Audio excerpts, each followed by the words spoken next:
Next item on the agenda is 2020-0288, Parish President Remarks Report. Mr. Jewell. Thank you, Mr. Chairman. That just reminded me when Ms. Cooley asked about tourism, the River Region Tourist Commission just launched the On Dewey Trail, which is a new initiative to get our local residents and, frankly, tourists who come to the River Region to stop and shop at local businesses and restaurants that either make, serve, or ship on Dewey. So there's an official On Dewey Trail that starts all the way in St. James Parish and comes through St. John and St. Charles Parish. We do have a couple of restaurants who are participating in that as well that may not make On Dewey, but they serve On Dewey in certain dishes. And you have to serve a real traditional On Dewey because the River Region is kind of the home place of the On Dewey. It's a German sausage with a French name. So a lot more history about that, but if you visit the River Region Tourist Commission's website, you can get some more information about the On Dewey Trail. Moving into the report, we have a COVID update. We have 1,846, or have had 1,846 cases and 61 deaths related to COVID-19 in St. Charles Parish. Our 2-week positivity rate has been 3.3 and 2.9 respectively, so it's been coming down even from when this body decided to open the bars up. The next update for test positivity will be released on Wednesday. Governor Edwards' current executive order expires Friday. As of right now, there is minimal information about how we can predict what news will come from that. Obviously, I'm sure they're going to be shifting some focus to the storm, which is my next talking point here is that I'm sure you're all aware and are keeping a close eye as St. Charles Parish is on Tropical Storm Delta. Who would have thought we'd be this far into the Greek alphabet? But it's still too early to know what the impacts of Tropical Storm Delta are going to be on St. Charles Parish. However, I do want to remind residents of a couple of things. Now, this week is not the time to put out bulk debris. The time to put out bulk debris is before a storm is in the Gulf of Mexico and before a storm is potentially threatening Louisiana. So we're asking you to not put out bulk debris. Don't start trimming trees. Public Works cannot keep up with all of that debris. A lot of times we will go down a street and pick up bulk debris, and when we come back, there's 3 new piles there. It's just a never-ending battle that we're trying to fight, and that debris can end up in ditches. It can end up in canals, and frankly, they can become projectiles if winds are high enough. What else? So we're going to be picking up debris this week. And again, we're asking folks not to put out any bulk debris. 2, we've had a number of close calls this year, and it's important to be prepared. Make sure that you have your preparedness plan. Check your emergency supply kits. If you have a generator, make sure you have fuel and you know how to properly use it. Again, don't use generators indoors. Always use them outside, and please secure any loose items around your home. Number 3, please continue to monitor the weather. Stay weather aware and be on the lookout for updates from the parish via Facebook, the website, and our channel. I want to give the council a sales tax update. In July of 2020, we reported a 15% increase compared to July 2019. In this last reporting month, August, we saw an 11.7% decrease compared to August in 2019. And our sales tax revenues year to date are about 2%, about a 2% decrease compared to the prior year. So we're kind of seeing an up and down right now, but we're making sure that we keep a close eye on it because, as I'm aware still, we're still expecting a decrease for next year. Parks and Recreation has resumed a number of its fall sports programs.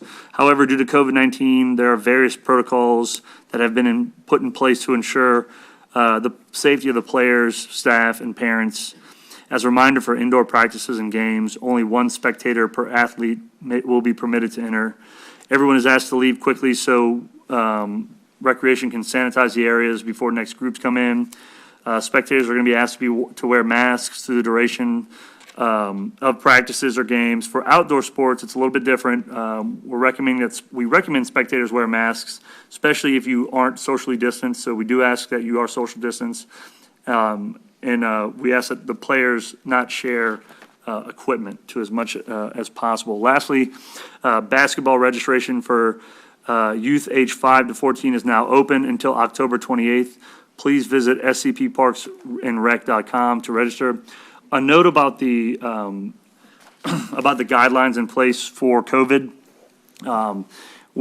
I know it's a hassle. I know we talk to a lot of parents who maybe don't understand why a lot of this is being done this way. We are doing everything we can to follow the governor's guidelines, and we don't want to cause any kind of issue with the state not following protocols or anything like that. So we know it's an inconvenience, and we're looking forward to the day when we can lift them and kind of get back to normal on that. The animal shelter is adding parking to eliminate street parking around the shelter. That work is ongoing, and it's expected to be complete this week with weather permitting. October is Need to Feed Month. We have partnered with local nonprofit Matthew 2535 to help in its mission to collect food for those who are in need during Thanksgiving holiday. Boxes have been placed in the courthouse, in front of the clerk of court's office, as well as the Alderberry building on the West Bank. No one should ever go without a meal, so I'm encouraging everybody to bring some canned goods so that and non-perishable items so that folks can have a good meal for Thanksgiving. It's also Paint the Parish Pink, Paint the Parish Pink Time in St. Charles Parish, which is an annual event where we all wear pink in support of breast cancer awareness. We will be commemorating this day Thursday, October 15th, so please join us in painting the parish pink as we all show our support for those who have been affected by breast cancer. Last week, the census announced that it will continue its operations through October 31st. Census workers are currently going door to door to ensure everybody is counted, taking all the necessary precautions as it relates to COVID-19. Residents may also continue to respond online by visiting www.2020census.gov. St. Charles Parish is currently leading and has been the entire time, the entire state, with a 70.6% response rate. And that's a self-response rate. That means people who don't have to be forced to take it. These are people who've opted to take it themselves. So 70.6%, which is a huge achievement. This is higher than the national average. And certainly it's the highest in the state. I'd like to commend all of our residents who have completed the census, and I'm asking again, those who have not completed the census to provide your answers to the census takers when they come to your home. This can have a large impact on grant funding, federal funding, your state legislature's lines, district lines, council district lines, so we want to make sure that everybody's counted. Public Information Office is working on a redesign of the parish website to make it easier to navigate and improve the overall experience our residents have when using our site. A press release will be sent out later this week with a link to allow the public to give us feedback on what they would like to see in the new website. So be on the lookout for that link. We received word today that Fire District 4, which is the Norco area, has improved its fire rating from a Class 4 to a Class 3, thanks to improvements made and the hard work done by all of those in that fire district. As you all know, a decrease in the fire rating leads to a reduction in your fire insurance on your homeowner's insurance. So we want to thank all the great work that Bob Fisher has done in the fire department over there to get that rating lower, and I know the next go-around, we're going to get it down to a 2. Way to go, Bob. And then a 1. Yeah, we need some help from Public Works. We'll get there. He's calling us out. Job openings, we currently are looking for a carpenter, a new grass cutter. Additionally, as Corey mentioned, we have a new jobs board for private-owned businesses in St. Charles Parish. To see all employment opportunities within the parish, please visit www.stcharlesparish-la.gov/scpworks. Again, that's www.stcharlesparish-la.gov/scpworks. At this time, I'm going to turn it over to Brian Champagne, our Registrar of Voters, who would like to provide some updates regarding voting and our upcoming presidential election.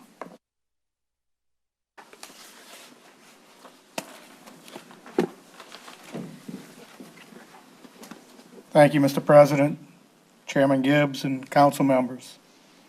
Normally, I'd be here speaking annually about the voter registration week, but due to COVID and there was some pending lawsuits and we didn't have clear direction about what would take place for the November 3rd election. That's why I asked to speak to y'all tonight to help get information out to the public.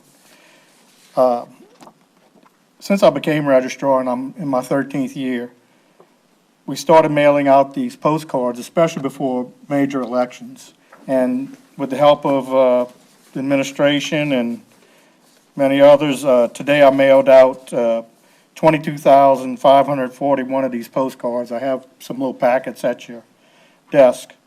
This went to all the residents' address to give them information about what's going to take place for the November 3rd election.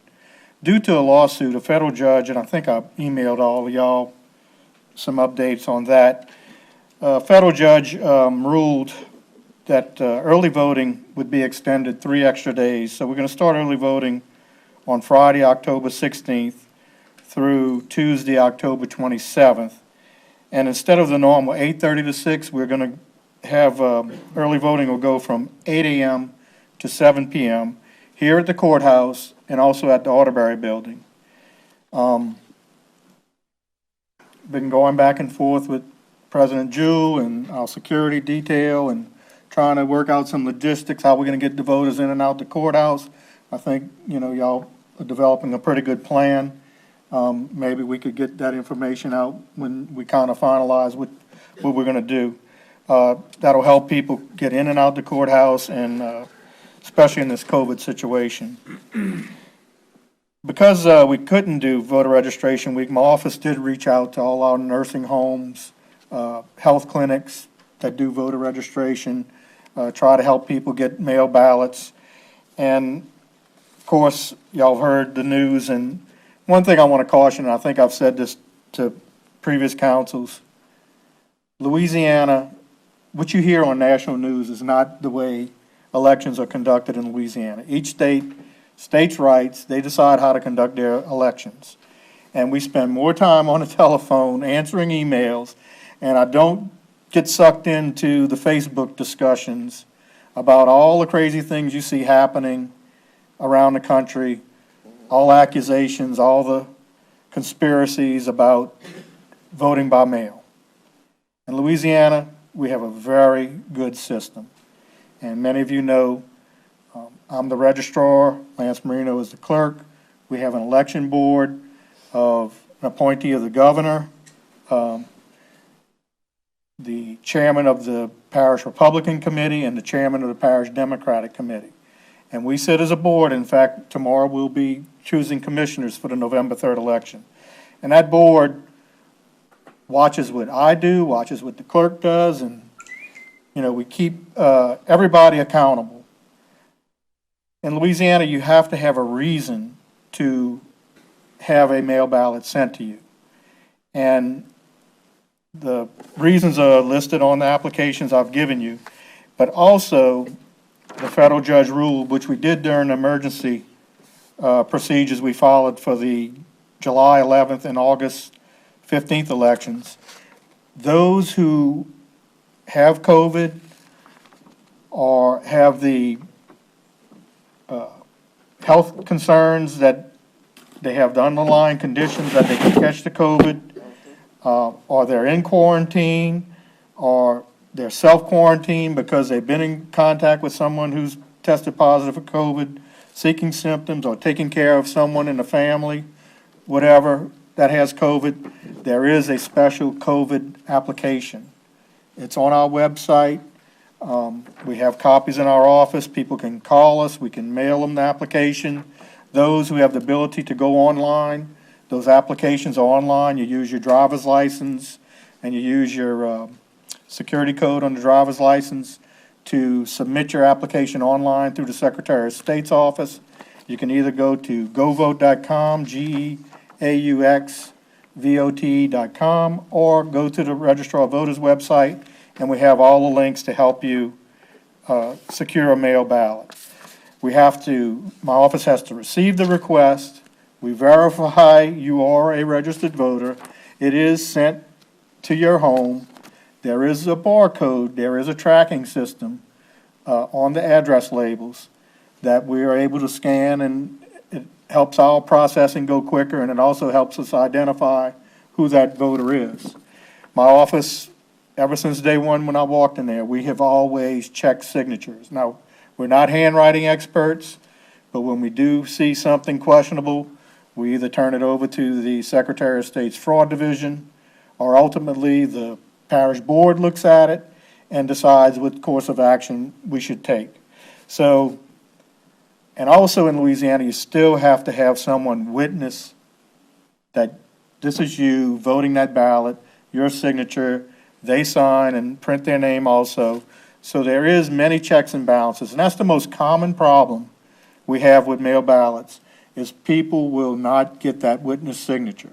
And even husbands and wives will forget to get each other to witness the other one's ballot. And right now, because of the COVID situation and these lawsuits, my office is making an effort. When we see a problem with the ballot, no signature, no witness signature, we first make an effort to contact that voter by phone. If we have an email address, we email. We make every effort to try to contact them to either come into the office, they can sign in our presence, one of my staff's presence, or we can mail them another ballot that they can sign. We have a lot of elderly people, you'd be surprised, that don't want anyone at all near their home. They're having groceries delivered, people bring things over, people come check on them, but they don't allow them in the house. I mean, it's kind of, it opens your eyes to how a lot of people are going through this, and a lot of concern and fear that some of our elderly have in this situation. So I mentioned early voting is going to be October 16th through the 27th, 8 a.m. to 7 p.m. If you would like to request an absentee by mail ballot, you have until Friday, October 30th. All mail ballots have to be received by my office by 4:30 on Monday, November 2nd, unless you're in the military or you're hospitalized or you pick for jury duty. There are those individuals that are allowed to get their ballot into my office on election day. And I did mention we are voting here at the courthouse and at the Allen Arterberry building. If y'all don't have any questions, again, I want to thank the administration, the parish council, all your members, y'all staffs, Ms. Impostata and her staff have always been helpful. Ms. Joan Diaz that we work with at the Arterberry building, she's been very accommodating. Mr. Castro's been very helpful getting information out, and I'll let her deal with the Facebook. Mr. Champagne, I got a couple questions for you. Sure, Please. Ms. Cluley? Thank you, Mr. Chairman. First of all, I want to commend you. I think you've done an excellent job. But the one question I have is people being concerned about the signatures matching. They may have filled out their registration card when they were 18, and now they're my age, and so the signatures certainly don't match. And so that was the one question I have. I don't know. The first signature we look at are the mail-in, the application for your ballot, which should be your last updated signature. And then my office also has the ability, we have all the original records. We can go back to the card file. We also have access to the Department of Public Safety. We can look at your driver's license signature. I had that situation the other day. We questioned this woman's signature, and come to find out, she's using two different versions. She signs in two different ways. She registered this way, she signed the application, kind of like a doctor, real quick. And, we went back through all the records and saw, sure enough, this is the way she switches up. So, but we do, like I said, we're not experts, but we do our best. Ms. Fonseca? Thank you, Mr. Chairman. Mr. Champagne, I'd just like to thank you for staying abreast of these many changes since, we experienced COVID, and also keeping us informed at the same time. We really appreciate those emails. But also for your time a week or so ago, when I had a research request from a college student that needed a little bit of information from you, and they were very appreciative, so thank you. Oh, you're welcome. I'm glad we were able to help. And, we've helped many high school students with projects, college students ask questions. And those of you who do have family and friends, college students, hopefully, if they go to LSU or Louisiana Tech or far away for college, they keep that voter registration here and request a mail ballot. We can send them, a student, a ballot for the election. They just provide a copy of their student ID. I find a lot of young people go to college and they've registered here in the parish, and we work hard. We go to the high schools, and this year, because of the COVID, we hadn't been to Destrehan and Hornville. And we make a lot of effort to get, seniors registered before they go off to college or go into the workforce. But they'll register in Ruston, and we'll wind up canceling them. They vote there, but then after college, they come home to work or whatever, and then they show up to vote, not realizing, well, you become a voter in, a different community. So that's it happens a lot. But we make every effort to help students. When we go to the voter drives, we fully explain to them, and we have the applications.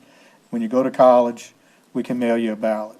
And, you'd be surprised, especially like Corey was talking about the economy. We have a lot of people who are working out of state, because with various jobs to keep themselves going. It's surprising. We mailed out 1,942 ballots so far, and in less than a week and a half, we have 571 back. So that's a really good return rate for right now. So, Ms. Belloc? Any other? Ms. Belloc? Ms. Belloc? Thank you, Mr. Chair. Mr. Champagne, Mhm. I thought I heard you mention something about the high schools, Destrehan and Hornville. Can you repeat what you said? Do you actually go and set up over at the schools for voting registration? What we've done, and I took advantage of the outreach from the Secretary of State's office, and we'll go in conjunction with, we'll do the homecoming election on the voting machines, or we'll do student council or yearbook. We'll tie that into some activity at school, and we capture all the seniors who come vote, and we either pass out applications, and we have tables set up, and we're there to help them if they have time. Usually it's done on their breaks or at recess. And, it varies from year to year. We've been very successful. One year, I think our highest was 75 students, but we make sure everyone, had an application and knew that they could do it online. Haven't had a chance to go this year? No, we hadn't made it this year. Okay. With things going on. But the increase of people online and the young people that I saw, I think we've registered just in the last month or two, over 500 new voters, Okay. which is pretty good for a small parish like ours. Thank you. Appreciate you. Oh, no problem. And I had a couple of people to mention. I think I mentioned Mr. Dussum, Mr. Bob Mesley, tremendous help. Mr. Eric Dufresne and his staff, the IT staff, with all of y'all help, that's why I feel confident in what my office is trying to do and serving the people. That's what we're about. Thank you, Ms. Thank Champagne.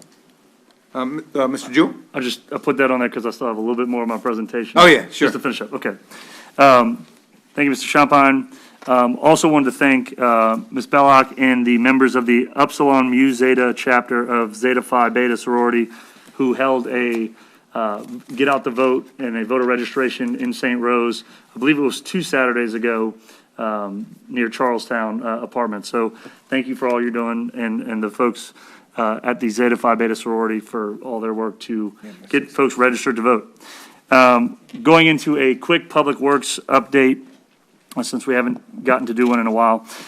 First, I'd like to announce the newest member of our staff who to be joining Public Works, which is Mr. David DeGeneres, who's here in the audience with us today. Mr. David will serve as the Assistant Director for Wastewater.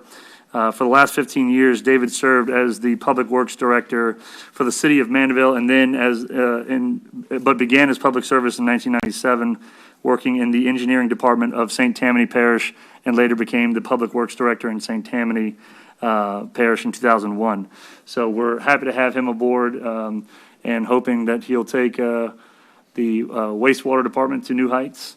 And we got a lot of work to get done there. So he'll be hitting the ground running, and he's already hit the ground running, started on October 1st. So he's getting trial by fire with all of these, all of the issues and how our systems work. So he'll stick around, and feel free to introduce yourself to him. Let him know all the issues that you have in your districts.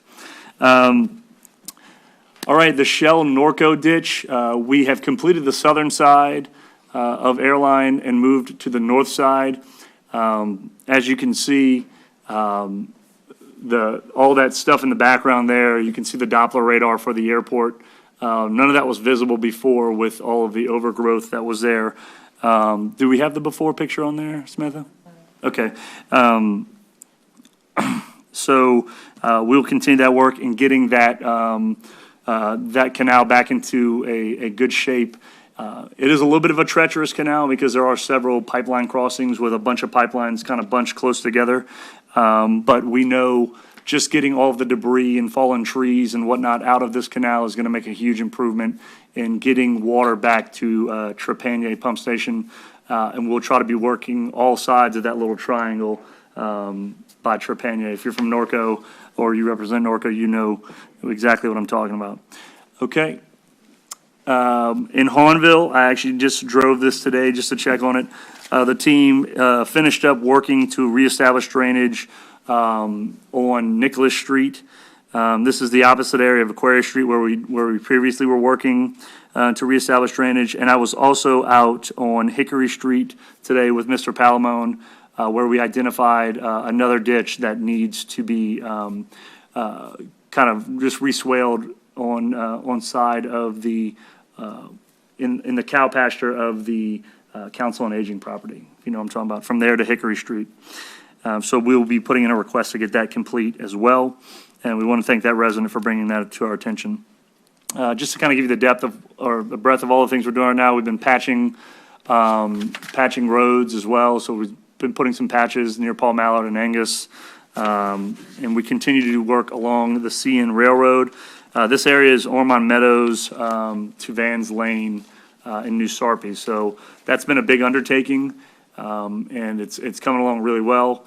I've been talking with Public Works on a more permanent solution. Obviously, you can see that some of those banks are steep there, and with the vibration of the trains passing, you do have an increased chance of some of that dirt falling off. So we're looking at either a way to kind of fortify that bank or just another long-term solution.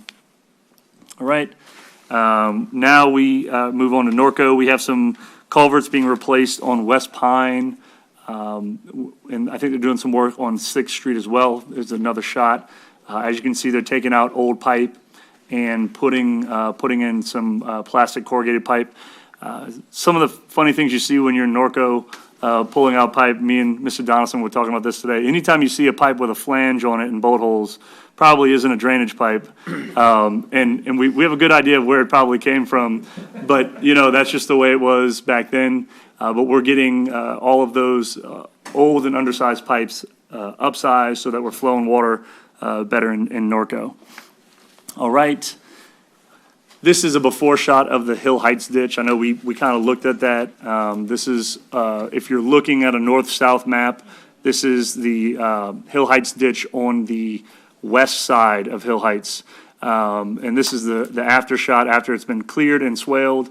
So you can see we expanded the top of the canal bank about 10 feet. And it's a much more gentle slope on the Shriner side of that canal. So it should be easier to maintain. We should be able to get folks in back there with machines to maintain it, and it won't be such a hazard. So they're also starting on the east side of Hill Heights as well, getting that ditch in the same condition. And they're installing new lights on that side as well. Today, crews were in St. Rose on Mockingbird Lane, pulling street panels to improve the road. So some more road work that's being done. And then I think we had some drainage work along the CN Railroad behind Bar None. So that's what you see there, just improving some of that drainage for those residents along the railroad. During the past council meetings, I've discussed weather stations and improving the weather stations in the parish.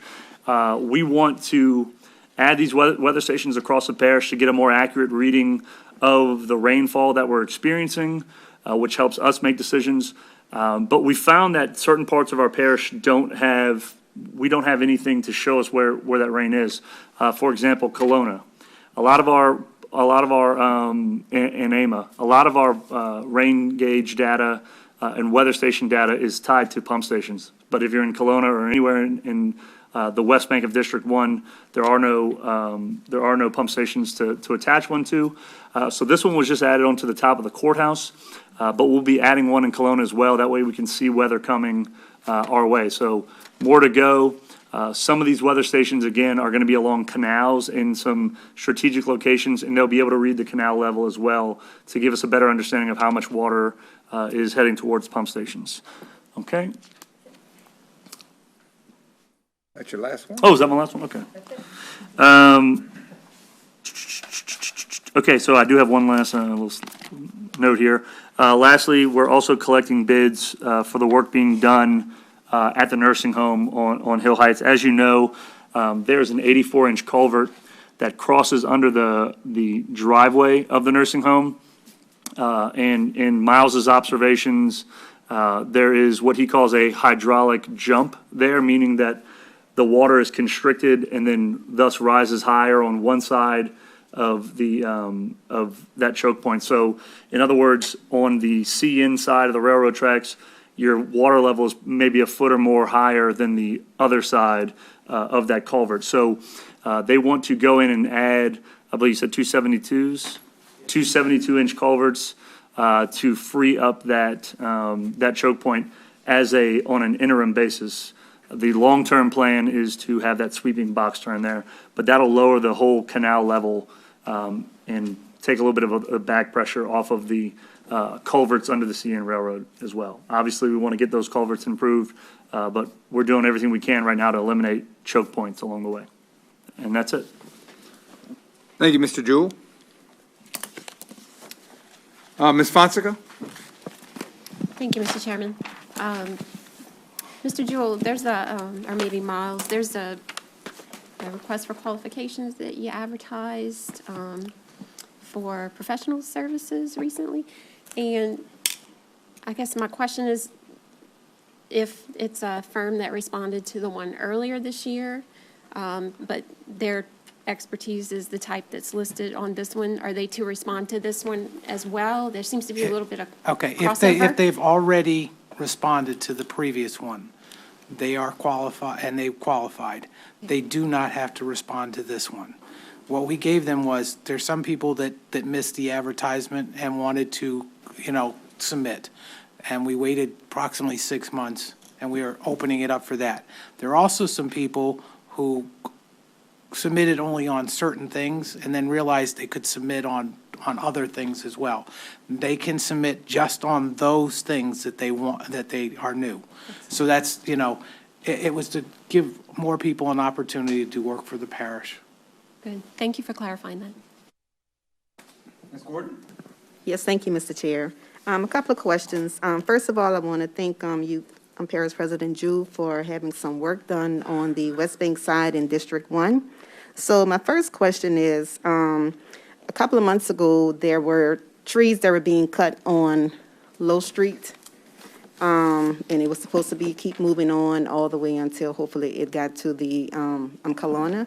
So what is the status on the cutting of the trees? So when we started that project, we started directly behind Low. One of the property owners right there, back where we started, had some questions about the work we had had some documentation signed beforehand, before we went on there. But this landowner was still having some questions. So what we decided to do is just move over and start behind Avalon while we got those questions answered. We didn't want to delay the project. So they're working down, they should be down to Avalon. They started behind Fashion. Yeah, they're finished with that side down to the old Fashion. So now they'll be jumping back on the other side and coming back this way towards the courthouse, and we'll continue on. Okay, all right, my, We also did have a delay with one of the machines breaking down as well, so. okay. My next question is, the Nicholas Street, cutting. Will that have any effect on, cleaning with the 40 Arpin, Canal? Will it have any, take any pressure off of them? I'll have to look into it. I'm not prepared to answer it Okay, completely, or at least confidently, so I'll definitely look into that and get with Mr. Chris Trigg, and Okay. we get you an answer. okay, and one other question. What determines a culvert replacement? A culvert replacement, I guess a lot of times when we are going through a subdivision and we identify culverts that are either too small, where there's an obvious choke point, Public Works can put in a request to replace a culvert. A lot of times, it usually comes in the form of a sinkhole, or you see some driveway cracking, which identifies most likely that the culvert is collapsed. So that's another way that work orders get written to replace culverts. Miles, or maybe something else as well? I think you covered it. It's usually undersized or something that is a, collapsed that we replace. There's an awful lot of that, and we're tracking through neighborhoods and looking for situations and trying to prioritize what we see to do it. So, I mean, if you see one, let us know. We'll take a look at it, and we'll certainly react to it. And a lot of times what I'll say is while Public Works is sweeping ditches, they also inspect culverts. So when they come across one, they'll usually write up a work order while they're in that work order to do it. Yeah, I would add one other thing. Sometimes we get a culvert that does this too, in the middle, and it's not necessarily collapsed, and it's not necessarily undersized, but since it has that belly, it tends to stack up water behind it. So we'll also do those as well. Mr. Dufresne? Thank you, Mr. Chair. How about when we're doing all of these long ditches and we got all this exposed bank, why don't we invest in maybe some erosion control mat? Just a cheap one with the straw that's woven in. I think that would be beneficial instead of waiting for grass to grow back in case we do get a storm and you're worried about the sides washing in. Can we look into that? We certainly can look into that, sir. Okay. The other question is, are we going back with just plastic culverts, or I notice sometimes we have culverts that are undersized and we need to upsize, but if we go with a round culvert, we're not going to get enough cover for people to be able to put a driveway back. Are we not using concrete arch culverts, or are they too pricey? Well, there are also plastic arch as well. Okay. So a lot of times the arch, the concrete doesn't give you, has that thick, depth to the concrete. And sometimes the plastic gives you a smaller one. So as long as they're using the right type, you can use the arch pipe in the plastic as well. Okay. And the other question is, I saw y'all did some asphalt patching.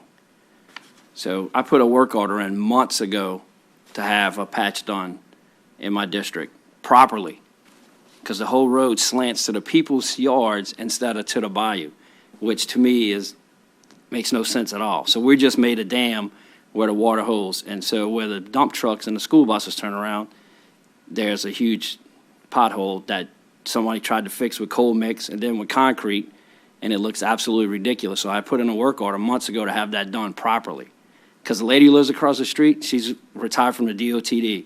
So she calls me every other week after I went out there and explained to her, because she's like, well, apparently you know what you're talking about, so we need to get that done. So on the street thing, when are we doing the street maintenance program? Because we turned those in months ago and we haven't heard anything. And I asked Lee Zarang, and he... Yeah, I'm pushing Idea. right now, and we will get it started. We've had a lot of things to do with hurricanes this year, and it has put us behind schedule on that. But we will work on that very soon. If you can give me the location of the patch that needs to I was be gonna- done. Okay. If So- you can, I can go Tomorrow. look at that with you in the field someday. That would be So good. so we're going to put out, we're going to, each person, I guess, each council member turned in 5 streets, so you guys are going to choose, and then we're going to put out a package to someone to bid on it, the Bow Brothers, the Barriers, those of the world to bid, or is this going to be something that's going to last? Are we going to do a maintenance contract, or are we just doing street by street? How's that going to work? Okay, my goal, this year, I'm kind of locked into what they've been doing, which is they pick certain streets, they put it out as a maintenance package. In the future, I would much prefer to have a maintenance contract, where as we see a street that needs to have work done on it, we go out and we fix it. A rolling thing instead of clumping it up. We could also piggyback on other municipalities' maintenance contracts to get the work done quicker as well. But we are looking at bringing in our own maintenance type contracting so that we don't have to go piggybacking with anybody. Any other questions? Seeing none, thank you, Mr. Jewell.